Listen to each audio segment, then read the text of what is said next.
Et bienvenue dans la chaîne Mathématiques Sciences. Aujourd'hui, je vais vous présenter et expliquer une nouvelle vidéo, qui est une vidéo donc en physique-chimie sur le thème numéro 1, organisation et transformation de la matière.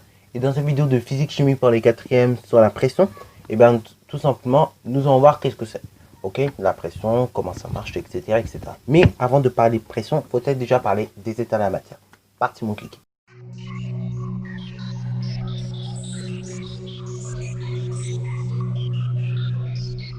Donc, les états de la matière, bah, justement, comme vous la connaissez, elle peut subsister sous trois états. Ok. Donc, premier état, vous avez donc l'état solide, l'état gazeux, et ensuite l'état liquide. On oublie, okay. Et donc, ces trois états de la matière, et ben, ils sont tous différents l'un comme l'autre. Ok. Ils n'ont pas le même aspect. Par exemple, l'état solide, ça aura un aspect solide, un aspect dur, un aspect vraiment, voilà, on sent que c'est dur, quoi. On peut pas le manipuler un petit peu, voilà, sinon on risque gros de casser. Après, un liquide, et ben, ce qui est particulier, c'est qu'on est obligé de le mettre dans un récipient, sinon on peut le manipuler, mais bon, c'est compliqué. Et enfin, donc, dernière des choses, au niveau donc tout simplement de l'état gazeux, c'est que l'état gazeux, bah, justement, quant à lui, on peut faire pas mal de modifications, s'amuser avec, prendre des volumes et les modifier, etc., etc. Et pour l'état liquide, j'ai oublié de le dire, mais également, ce qui est assez intéressant à l'état liquide, c'est que bah, justement, si vous versez par exemple un liquide, et bah, ce liquide va prendre la forme du récipient. Ok. Bon, ça c'est ce que l'on voit à l'échelle macroscopique. Ok. Mais à l'échelle microscopique, à l'échelle des particules, et bah, on va représenter ceci par des modèles. Ok. Alors pourquoi par des modèles? Parce que ceci n'est pas visible à l'œil nu. Et du coup, les scientifiques, pour mieux comprendre ce qui se passe, on va effectuer des modèles. Ok. Des modèles qui vont expliquer la réalité. Bien évidemment, ce n'est pas ce que l'on voit en réel. Ok. On va pas avoir des triangles, des ronds, non. Mais ça va permettre d'expliquer et de comprendre. Ok. Voilà, voilà. Donc c'est ça qu'il faut que vous compreniez. Un modèle, c'est pas une représentation d'art. C'est une représentation de la réalité, mais sous forme schématique. Ok. Voilà, voilà. Tout comme quand vous avez des schémas en SVT de la photosynthèse. Ok. C'est le même délire. Donc voilà donc des modèles particuliers de chaque état de la matière. Donc pour commencer, on va commencer peut-être par l'état solide. Donc à l'état solide, au niveau des particules, vous allez avoir donc des particules qui sont condensées, des particules également qui vont tout simplement être ordonnées. Ça c'est donc pour l'état solide. Au niveau donc des mouvements, on va avoir ce qu'on appelle des vibrations, très peu de mouvements, et donc parfois ça va être amené à vibrer. Ça donc c'est pour l'état solide, donc pas très intéressant. Et donc au niveau des particules, c'est vraiment très simple. Comme vous pouvez voir sur ce schéma, est très ordonné. Deuxième des choses, c'est l'état liquide. Alors, à l'état liquide, et ben là, contrairement à l'état solide précédemment, on va toujours avoir donc des particules qui seront condensées, c'est-à-dire qui seront tout de même proches en proche, comme vous pouvez le voir, mais qui seront cette fois-ci un peu plus libres, un peu plus désordonnées. Ok. Et au niveau donc des mouvements, on va avoir un peu de mouvement. Ok. On va avoir quelques mouvements. Voilà, voilà, à droite, à gauche, mais pas plus que ça. Et enfin, pour l'état gazeux, on va avoir beaucoup de mouvements. Et au niveau des particules, on va avoir des particules qui seront décondensées. Vous pouvez le voir. Hein. On a des particules vraiment qui vont à droite, à gauche. Déjà d'une. Et vous allez avoir également des particules aussi vraiment désordonnées. Vraiment, elles sont mises n'importe comment. Ok. Voilà. Une fois que vous avez compris ça, c'est déjà ça. Maintenant, deuxième des choses qu'il faut comprendre. Bah, quand on passe de l'état solide à l'état liquide, on chauffe. Quand on passe de l'état liquide à l'état gazeux, on chauffe. Ça, vous êtes d'accord avec moi? Donc, on augmente en température. Et donc, ce qu'il faut bien comprendre, c'est que c'est la chaleur qui va agir sur l'agitation des particules. Je sais, ça fait trop de fois le mot agir. Mais donc, voilà. Ce qui va faire que les particules vont bouger de plus en plus, c'est tout simplement la chaleur. Si on a un apport de chaleur suffisant, et ben, les particules vont bouger suffisamment. Et si donc, on a un apport en chaleur pas trop ouf, tu vois, genre moins 5 degrés, et ben, les particules vont se flétrifier. Ok. C'est comme vous. Vous, par exemple, quand il fait moins 5, vous êtes en train de geler. Après, quand il fait 12 degrés, bon, vous bougez un petit peu. Vous bougez pas trop, mais vous bougez un petit peu. Et dès que bah, vous passez, par exemple, 40 degrés, tout ça, là, vous avez tendance à beaucoup bouger, beaucoup bouger. Si on vous mettrait, par exemple, sur une plaque de cuisson, le premier réflexe, ça serait tout simplement de vous enlever de cette plaque de cuisson. Vous êtes d'accord avec moi? Vous allez vous agiter. Et bah, c'est la même chose au niveau des particules. Plus on augmente en chaleur, et donc plus ces particules ont tendance à s'agiter. Alors bien évidemment, c'est propre à chaque matière, mais en tout cas, voilà, il faut bien comprendre ça, c'est que c'est la chaleur qui va agir sur l'agitation des particules. Une fois qu'on a compris ça, c'est parfait. On peut donc définir comme cela la pression.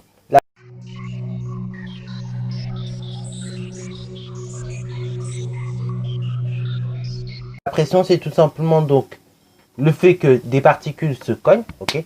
Donc les particules vont se cogner à droite, à gauche, en haut, en bas, du fait donc qu'elles bougent, puisque lui, forcément, plus il fait chaud et donc plus la vitesse de choc des particules va être énorme, et donc plus les particules vont s'entrechoquer au bout d'un moment, du fait de la vitesse.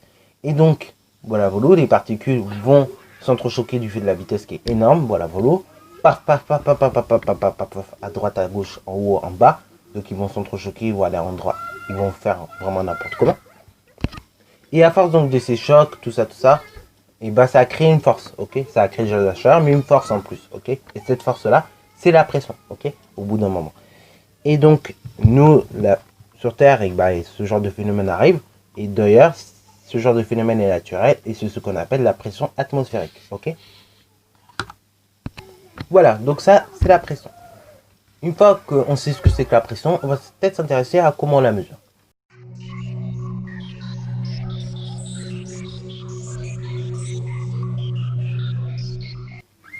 Pour la mesurer, on va utiliser ce genre de système. Donc, on va d'abord mesurer à vide, puis après, avec éventuellement pas de vide, ok? Et on va comparer la variation entre les deux, et ça va nous donner donc la pression quand il n'y a rien, hors vide, ok? Par exemple, quand vous voulez mesurer la distance entre deux objets, vous partez bien d'un premier objet que vous mettez en 0, et après, vous posez votre règle sur le deuxième objet, et vous voyez combien de centimètres. Et bien là, c'est la même chose. On va d'abord vérifier d'un vide, et après, on va comparer quand il y a de l'air, quand il y a un certain nombre de paramètres en jeu, ok? Et la variation entre les deux va nous donner la pression, donc, tout simplement, quand il n'y a pas de vide, ok? Voilà, voilà. Maintenant qu'on sait ça, et qu'on a compris ça, et ben en fait, le système que vous avez formé comme ça, c'est ce qu'on appelle le baromètre. Et le baromètre, il y en a deux types. Vous avez donc des baromètres, tout simplement, comme que la même forme qu'un thermomètre, des baromètres avec du mercure. Alors mercure d'ailleurs c'est assez relou à nettoyer et ça peut être toxique sous certaines conditions. Donc c'est pour ça qu'il ne faut jamais renverser du mercure. En plus, comment dire que c'est assez lourd du mercure. Je sais pas si vous avez porté un bocal de mercure dans votre vie, mais c'est très lourd. Ok, il faut pas casser ça, sinon pour laver ça c'est catastrophe. Et d'ailleurs même sur votre santé, c'est pas forcément très beau le mercure en revanche. Ok. Voilà, ou sinon vous avez des baromètres qui ont cette forme là, donc une forme circulaire, qui va mesurer avec les aiguilles la pression, ok? Et puis également, cas particulier, si on veut mesurer également la pression d'un gaz, on va être amené tout simplement à utiliser un manomètre, comme ceci. Bon, maintenant qu'on sait comment on peut mesurer la pression, ça serait intéressant de voir les unités.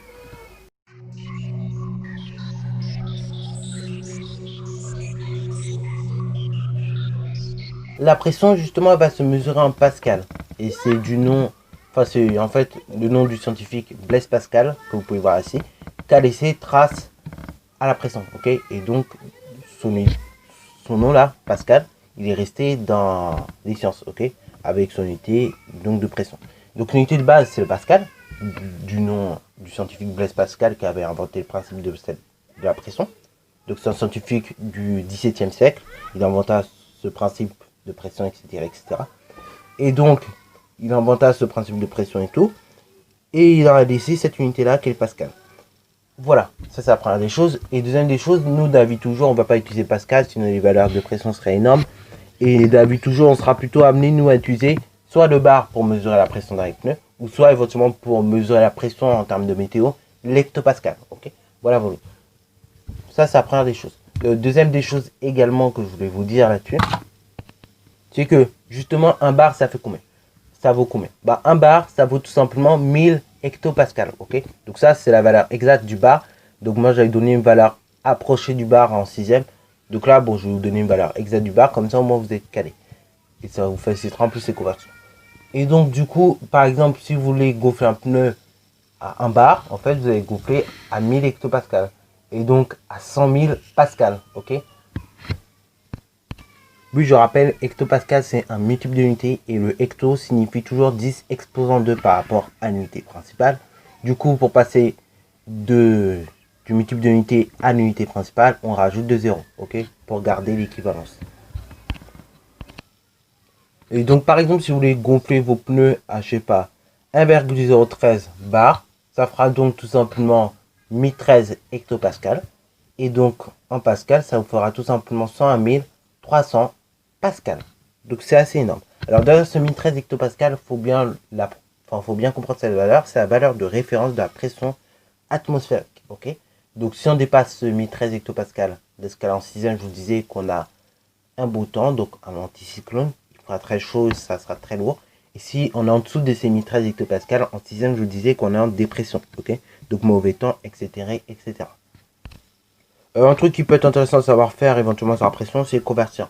Par exemple, si je vous dis convertir, je sais pas, 0,3 bar en pascal et en hectopascal, et bah faut que vous sachiez faire. Du coup, 0,3 bar en hectopascal déjà pour commencer, ça fait tout simplement donc 300 hectopascal, puisqu'on multiplie par 1000 pour passer du bar à l'hectopascal. Et après donc de l'hectopascal pour passer au pascal, on multiplie tout simplement par 100. Et du coup, ça vous fait tout simplement 30 000 pascal. Ok. Allez, je vous laisse un deuxième exemple. Voilà. Donc, deuxième exemple, par exemple, si on veut convertir 1,6 pascal. Donc, si on veut le convertir en hectopascal, combien ça fait? Bah, ça fait tout simplement, ça fait 0,0016 donc hectopascal. Donc, 0,016 hectopascal. Et après, éventuellement, si vous voulez mettre ça en barre, donc vos 0,016 hectopascal. Et du coup, pour convertir ça en barre, il faut tout simplement diviser ça par 1000. Donc en gros, vous rajoutez 3 zéros de plus après la virgule. Ça vous fait donc 0,00016 barres. Alors ceci, c'est relou à écrire sur une copie, on le sait tous. Donc, notation scientifique, les gars. Alors bon, je ne vais pas pouvoir le faire, donc je vais vous mettre une photo du résultat. Mais parce que sinon, je ne peux pas l'écrire, c'est assez compliqué à faire. Et donc ceci, si vous voulez mettre ça en notation scientifique, ça ferait tout simplement 1,6 multiplié par 10 exposants. Et donc là, pour trouver l'exposant, une petite astuce. Vous comptez sur vos doigts. Donc là, si je décale d'un zéro, ok. Donc si je décale la virgule, un zéro après. Ça fait donc 10 exposants moins 1. Si je décale donc au niveau du deuxième zéro après la virgule, ça vous fait donc 10 exposants moins 2. Après troisième zéro après la virgule, 10 exposants moins 3. Quatrième zéro après la virgule, ça fait 10 exposants moins 4. Et donc cinquième zéro après la virgule, enfin cinquième chiffre après la virgule, donc 1, ça fait 10 exposants moins 5. Donc c'est égal juste 0,00016. Ça vous fait tout simplement 1,6 multiplié par 10 exposant moins 5 bar. Et ça, c'est plus acceptable sur une copie que vos chiffres là qui traînent à droite à gauche. Ok. C'est plus pratique en tout cas d'un point de vue scientifique. Et ceux qui seraient scientifiques, je pense que vous allez plus être à l'aise à convertir avec de la notation scientifique à partir du moment où vous connaissez tout simplement les tableaux conversion que à convertir avec tout plein de zéros. Moi-même, tu vois, je préfère convertir avec des puissances de 10 ou en notation scientifique plutôt qu'avec un tableau conversion, enfin plutôt qu'avec des zéros qui traînent à droite à gauche. Ça m'énerve très vite. Voilà. Bon. Ça donc c'était la petite parenthèse. Allez, je vous en mets un deuxième. Je vous mets un deuxième exemple, un peu plus facile ce coup-ci. Donc si je vous demande de convertir 15 bars en hectopascal puis en bar, donc je vous laisse mettre la vidéo pour voir si vous avez compris. Donc 15 bars, tout simplement si on veut le mettre en hectopascal, on multiplie par 1000. Dans ce cas-là, on obtient 15 000 bars. 15 000 hectopascal. Voilà. 15 bars égale 15 000 hectopascal. Et après 15 000 hectopascal, si on veut le convertir en pascal, on multiplie donc par 100. Et donc on obtient 1 500 000 pascal. Voilà. Voilà, bon. C'était la petite séquence conversion à droite, à gauche. Ok. Donc une fois que vous êtes à l'aise sur les conversions, et normalement tout devrait bien se passer. Maintenant, c'est parti mon kiki. Nous allons essayer de comprendre, et puis la vidéo se terminera là, la relation qu'il y a entre la pression, le volume et la température.